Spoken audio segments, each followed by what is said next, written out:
Con mucho gusto de saludarte a ti y a toda la gente que nos escucha. Qué bien, a ver, platícanos, ¿cuál es el tema que vas a abordar? Traigo un tema muy interesante, muy importante, un tema que ha estado circulando por las redes sociales, pero no lo suficiente, no lo que debiera, un tema que nos debe interesar a todos, y es que en últimas fechas hemos visto circular por distintos medios información que tiene que ver con la mala práctica de algunos médicos que desempeñan su actividad en el sector público de la salud en nuestro país. Hago énfasis en que son exclusivamente trabajadores de la salud en el ramo público y no en la asistencia privada, porque esto evidencia la intención de exhibir a unos mientras beneficias a otros. Pero ¿con qué objetivo se haría eso?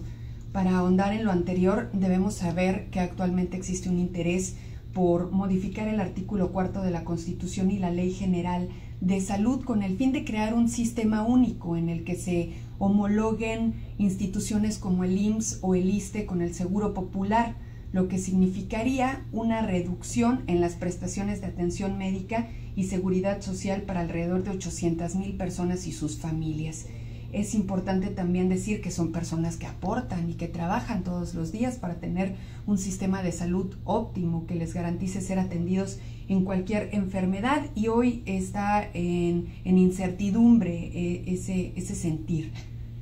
Con la unificación de las instituciones de salud pudiéramos pensar que la atención médica se verá fortalecida, y esto puede ser cierto siempre y cuando el padecimiento que presente el paciente se encuentre dentro de una acotada lista que contempla la reforma, pues ya no se atenderán de manera gratuita enfermedades crónicas como la diabetes, el cáncer, padecimientos que requieran diálisis, hipertensión arterial, etc.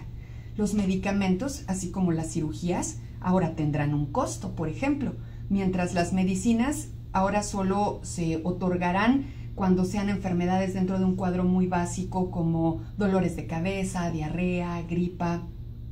Lo demás se va a vender. Es decir, esta reforma pretende abandonar el esquema en el que el Estado, a través de los impuestos y las cuotas obrero-patronales, aporten el costo médico total de la atención que recibe el paciente en los hospitales públicos, para pasar a un sistema privado en el que ahora el ciudadano deberá pagar directamente a un particular por los servicios de maternidad, de salud, hospitalarios, médicos y de riesgos de trabajo, adquiriendo con alguna empresa privada una póliza de seguros que responda por estos gastos médicos, de tal forma que quien más pague, mejor será atendido. Es importante también decir que en el tema laboral repercute en el tema de la jubilación, pues se habla de un sistema de pensión universal que, de aprobarse esta reforma, se les pagará a los trabajadores la cantidad de 1,092 pesos mensuales por una vida de trabajo al servicio del Estado.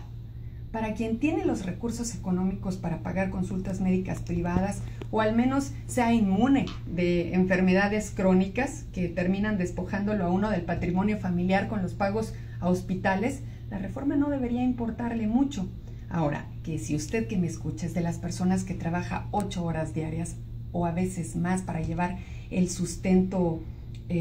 a su casa todos los días, o es derechohabiente de estos sistemas, o no tiene asistencia médica, o trabaja en el ramo médico, esto debería de interesarle y mucho. Se lo digo porque en este proyecto de ley citado claramente se están plasmando políticas que urgen de la atención del pueblo mexicano. No se distraigan en las redes sociales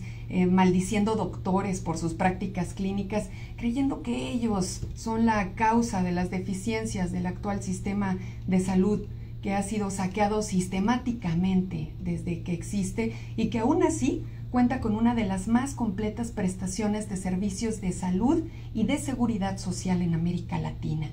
Ciertamente habría que revisar las deficiencias de las instituciones de salud de nuestro país, pero debería hacerse para beneficio de las mismas y de sus usuarios, por supuesto, para dotarlas de más hospitales, de equipo para cirugías, medicamento de todo tipo, así como personal capaz y suficiente para atender a los trabajadores de nuestro país.